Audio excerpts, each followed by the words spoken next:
here I am on my walk again. I think this is going to be my new thing because frankly, I'm out of the house and the toddler is not jumping on me.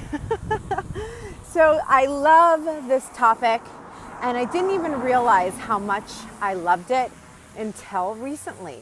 So I have a lot of juice behind it because it's something that I've really been thinking a lot about, okay? And I asked the question in the group the other day, how do you feel about putting yourself out there? And I gave some different options about, does it feel great? Do you love it? Can you not wait? Or all the way down to you don't do it at all because it's so freaky, or you feel weird about yourself when you do, right? So I want to offer you a couple tips in this. And one is just, the first question is, hey, come say hey when you get here. This is my first question. Do you have a business that needs to support your life? And if your answer is yes, then you have to get good at selling, okay? And sometimes we just need that little kick in the butt that says, it doesn't really matter if you love it or not. It is something that you have to do, okay? Hey, Laura. Hey, Anjali. How you doing, hon?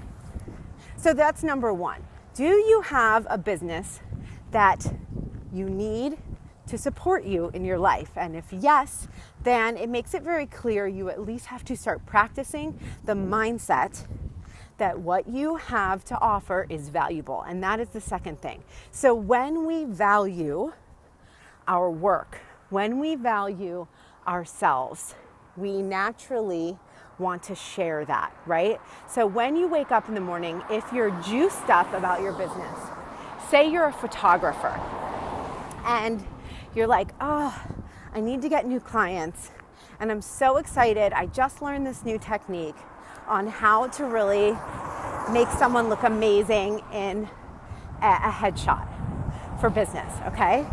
And you know that, and you're like, I literally just found the best technique.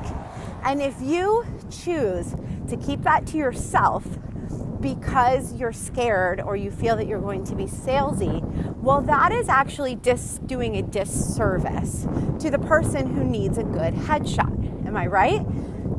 So you could take this in any area, but if what you do is help people or offer a service that in some ways enhances someone's life, solves a problem, or creates good in their life, then this applies to you. If you need it to support you and you believe in it, that's a very, very good start. The other piece is that selling online, I think, can feel salesy because a lot of times we're missing that interaction with people. So there are two suggestions I have around that. And one of the suggestions is, if you're putting yourself out there in a very authentic way, then when you finally get on the phone with somebody or get in an email conversation with somebody, they should feel comfortable with you. So if you're creating the know, like, and trust factor with your audience all the time by doing things like this, by getting on Facebook Live, by putting out really heartfelt posts, then you have a foundation where when you go into a sales call or a sales conversation, you already are trusted. So I think that's just a major thing to think about, that I wouldn't, hey Bernadette, welcome sweetie, hey Jennifer. I would not suggest going into calls where you don't have a little bit of that built. So maybe you're going to go into a call with somebody who somebody referred to you and they don't know you at all. A good suggestion could be to send them some information about you. Hey, I just wanted to send you 5 fun facts about me. Do you have, any of these in common with me? Or reply back. So you want to create a foundation where you actually have a bit of a relationship with somebody before you go into a sales call or sales conversation. And that can really help you feel more confident, because so much about selling is being not only confident in your product, but confident in the process, confident in your numbers, And so I said there were two pieces to this. So when you get on the call with somebody, if you have that foundation that you have a little bit of the know, like, and trust going, it's just going to be much more smooth. And a lot of times somebody already knows before you even get on the conversation whether or not they want to buy from you. And it's not actually your job to sell to them, because I don't really believe in that. I believe that people know clearly whether they need it. Now, there can be sometimes where someone needs encouragement because it's best for them.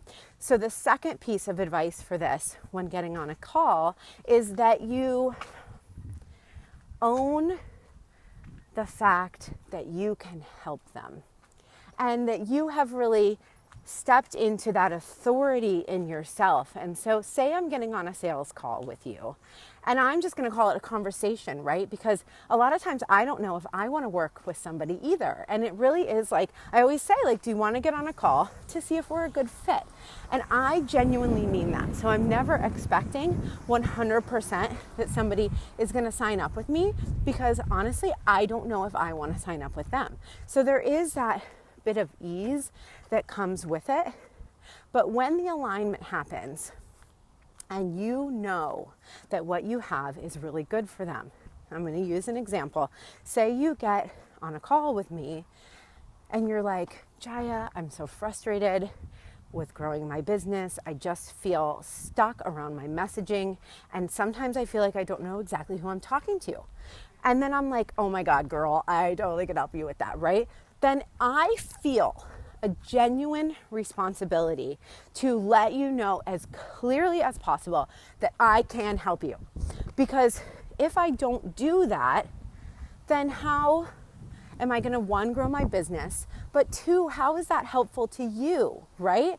And so if you start to look at selling your services or products in that way, that it's like you owe it to them to speak as clearly as possible and to show up in confidence so that you can help them, right?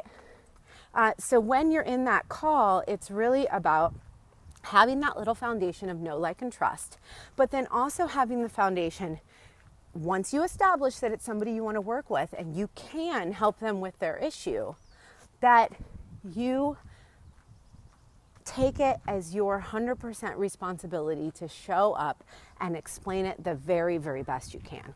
And in my opinion, that's all it is. That's all a sales call is like, let's see if we have a match.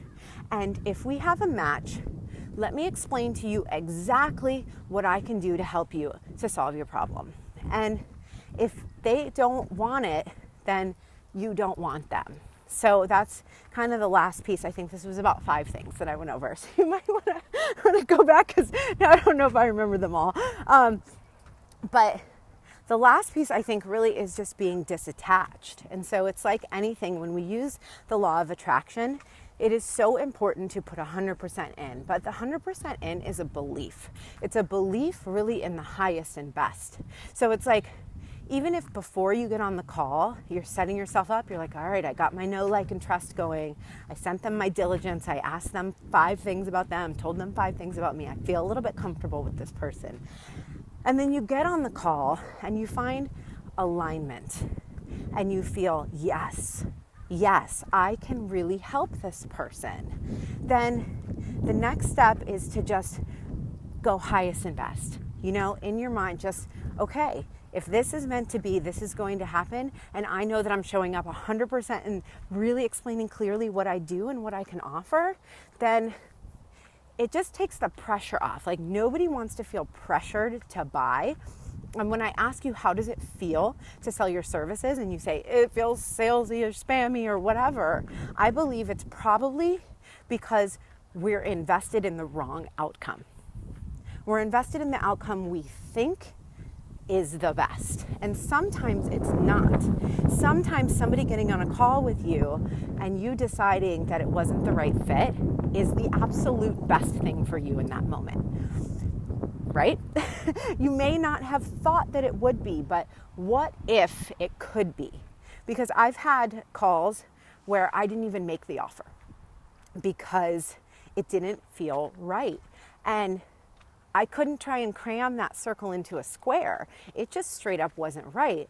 And I learned a valuable lesson, and that person actually still is like a fan of me and probably tells other people about me because I didn't try to cram that experience into something it wasn't, right? And so even if before you go on the call, you just do a little prayer for and just release your shoulders, open your heart and just say, highest and best.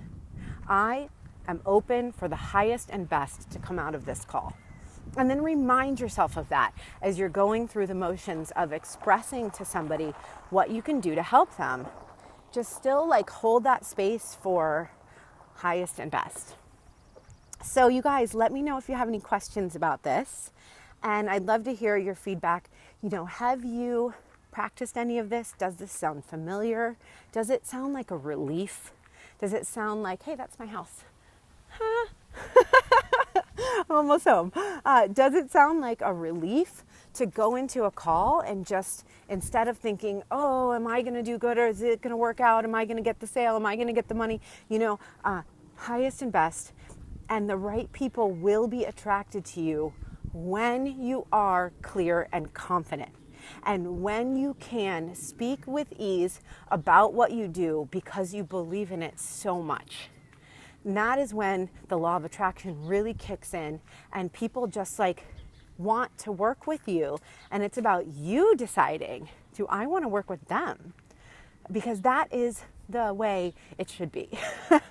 Because you are so awesome and you have so much to give, and you standing in that and really helping the people who also help you become better at what you do is helping everybody, right? All right, you guys, highest and best. Yes. Bernadette, I love that with the hands. It's like, woo. All right, I'm turning around. I always do this. I get on calls, or I don't usually do it on video, but then I pace up and down my street until I finish my call. It's the funniest thing.